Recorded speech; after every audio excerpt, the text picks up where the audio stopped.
आई जगताप. सभापती महोदय, आभारी आहे आपला.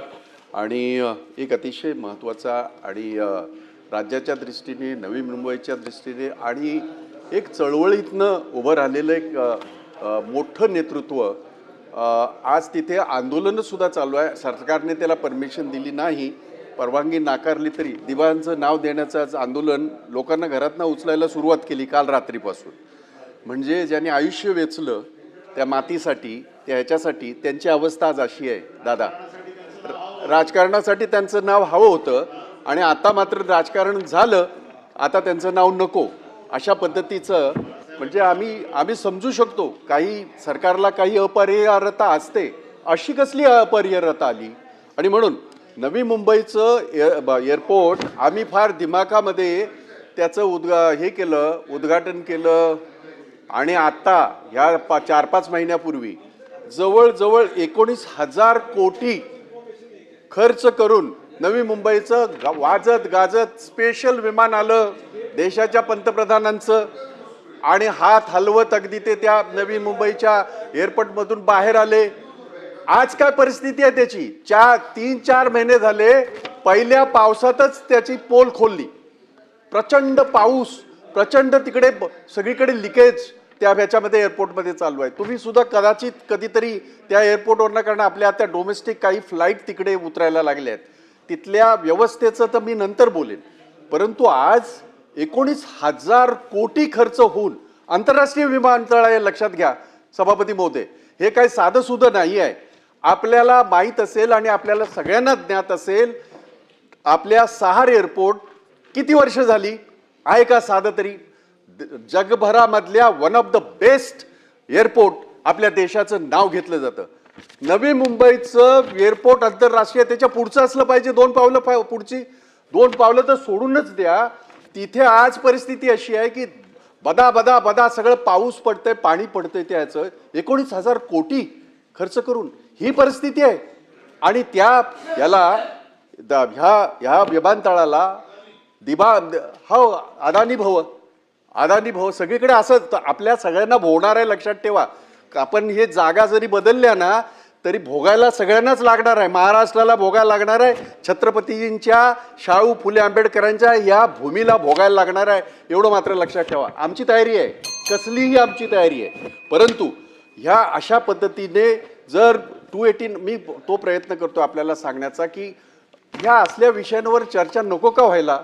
सभापती महोदय, आपल्या सभागृहामध्ये जर ह्याची चर्चा होत नसेल तर ती कुठे होणार सांगा बघू? हा थेट सरकारचा संबंध आहे. 19,000 कोटी आमचे पाण्यामध्ये गेलेले आहेत.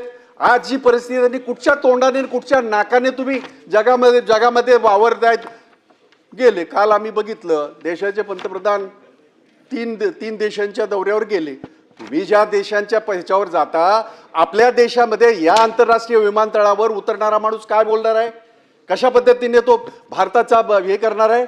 आणि म्हणून या बाबतीमध्ये 2 गोष्टी आहेत त्याच्यामध्ये. एक, 19,000 कोटी खर्च करून तयार केलेल्या ह्या विमानतळाची आज जी अवस्था आहे त्याची पूर्णतः त्याची चौकशी झाली पाहिजे. कोण कंत्राटदार, कशा पद्धतीचा? हाही 54% दिसतोय, 56% ते सगळे 56च आहे. 56 लाख हे 56, हे सगळे 56. आता हे 56% खाणारे आज हे सगळं बाहेर निघतंय, त्यांचं सगळं पितळ उघड पडलेलं आहे. नवी मुंबईच्या एअरपोर्टमध्ये जी आज अवस्था आहे इतकी भयानक आहे.